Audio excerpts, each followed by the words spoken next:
What if one of the biggest questions surrounding Meghan Markle was never about royal titles, palace feuds, or explosive interviews, but about a few carefully chosen words buried inside official biographies? And what if those words quietly changed over time, leaving behind a trail of contradictions that critics say raises far more questions than answers? For years, this story sat in the background unnoticed by most people. Then suddenly, royal watchers, commentators, and even longtime critics started connecting dots that many believe were hiding in plain sight. Now the debate has exploded again, and at the center of it all is a simple question that refuses to go away. Why did official sources describe Meghan Markle's university education in different ways, and why were those descriptions later changed? At first glance, it sounds like the kind of detail nobody would care about. A university degree, a biography, a few words here and there. Nothing dramatic, nothing shocking. But that's exactly what makes this story so fascinating. Because when small details start changing inside official records, people begin wondering what else may have changed. And once those questions start, they rarely stop. The first piece of this puzzle came from Northwestern University itself. Following Meghan's engagement to Prince Harry, the university proudly celebrated one of its most famous graduates. Their description seems straightforward. Meghan Markle graduated in 2003 with a double major in theater and international studies. Simple, clear, official coming directly from the institution that awarded the degree, many considered it the most authoritative description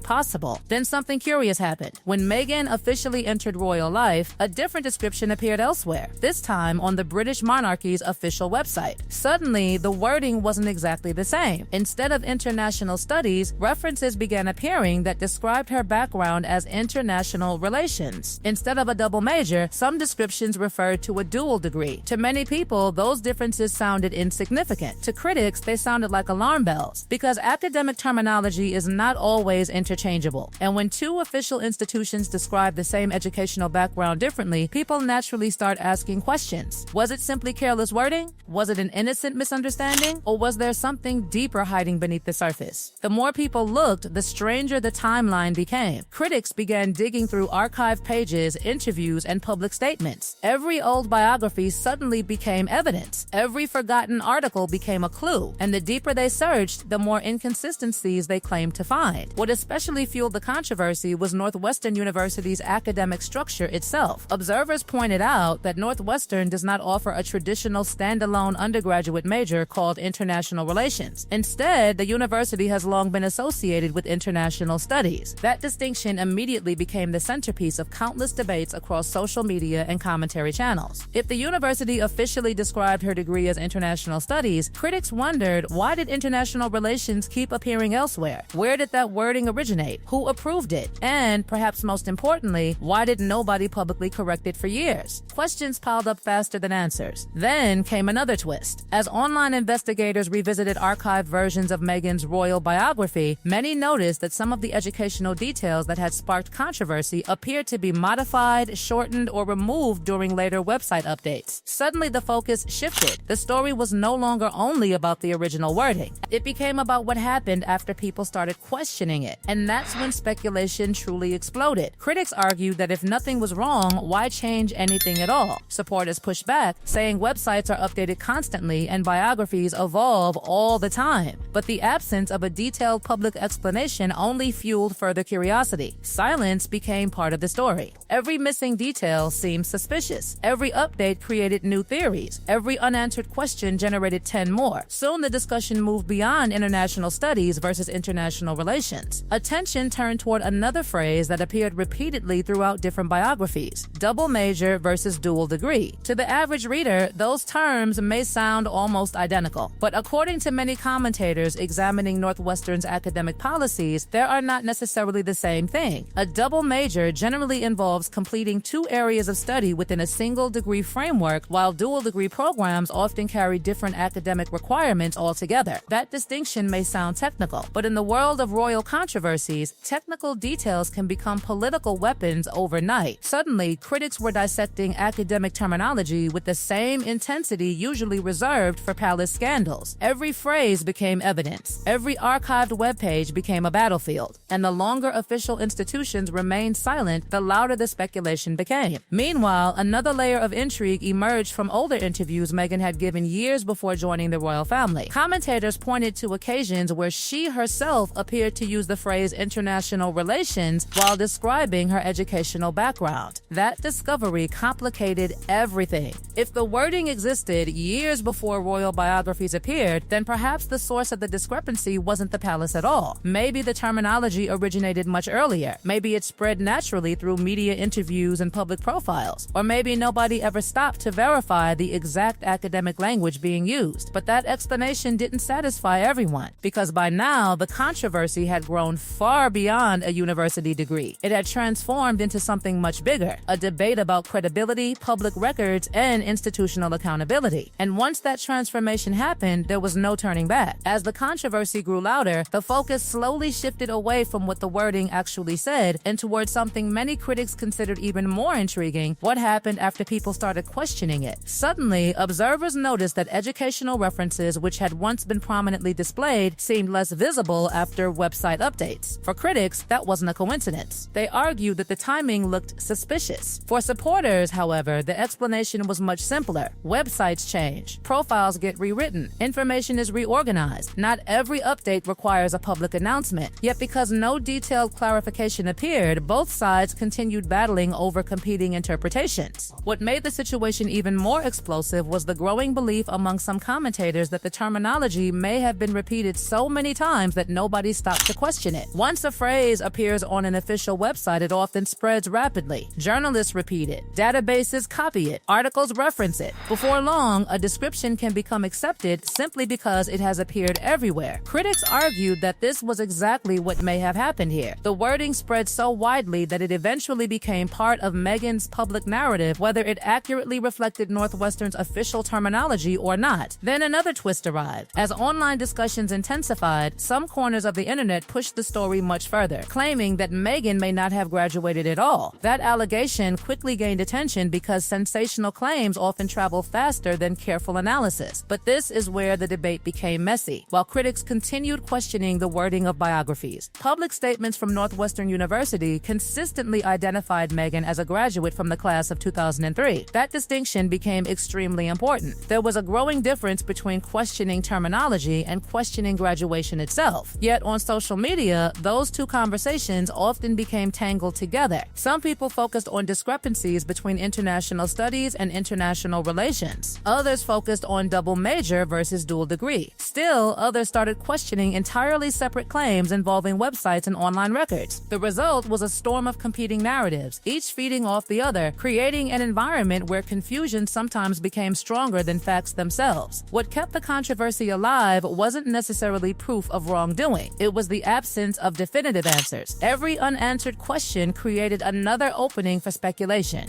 Every missing explanation encouraged people to construct their own theories. And as often happens with royal controversies, silence became one of the most powerful characters in the entire story. Critics argued that institutions should publicly clarify discrepancies once they become widely discussed. Supporters argued that responding to every online debate would be impossible. Both sides believed they had a valid point. Meanwhile, the public continued examining timelines, archived web pages, interviews, and official statements, searching for clues that might finally explain how different descriptions ended up circulating for so many years. The deeper observers looked, the more they realized that the controversy had evolved into something much larger than Meghan Markle herself. It had become a discussion about institutional transparency, public trust, and the enormous influence official biographies can have once they enter the public record. A few words on a website may seem insignificant when first published, but when those words are repeated across thousands of articles and millions of screens, they can shape public perception for years. By 2026, the debate remained alive not because there was definitive proof of deception, but because people still felt that pieces of the puzzle were missing.